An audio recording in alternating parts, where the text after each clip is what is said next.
এই সেলিব্রেশনটা আমি করতে চেয়েছিলাম, রাত জেগে ঘুম বাদ দিয়ে টিকিট খেলা দেখছি, কিন্তু এই মায়ের দেওয়ার টিকিটটি মান সম্মান আর রাখলো না। এই সেলিব্রেশনটা করতে পারলাম না। আজকে আরব আমিরাতের মতো দল বাংলাদেশের সাথে টি-20 ম্যাচ জিতে যায়, সিরিজ জিতে যায়। এর চাইতে লজ্জার আর কোনো কিছু হতে পারে না। খুব আফসোস লাগলো দেখে। ধন্যবাদ জানাই আরব আমিরাত টিকিটগুলোকে। তাদের ক্রিকেট অবকাঠামো বাংলাদেশের চাইতে অনেক দুর্বল, কিন্তু মাঠের পারফরমেন্স দেশের চাইতে অনেক সুন্দর।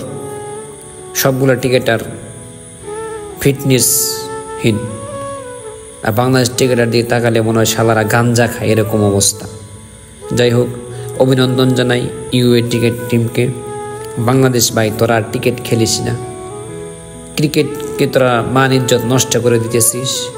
রাজ্যে গেছিলাম তাদের খেলা দেখার জন্য, হারবি এটা জানি, তাও অনেক আশায় ছিলাম যে ম্যাচ জিতবে, একটু আনন্দ ফুর্তি করব, সেলিব্রেশন করব, কিন্তু সেটা করতে পারলাম না।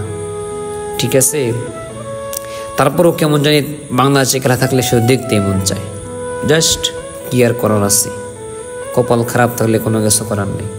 বাংলাদেশে বড় বড় ক্রিকেটারটা মাঠ ছেড়ে চলে গেছে, এখন আর খেলা দেখার মোড় এরকম নাই।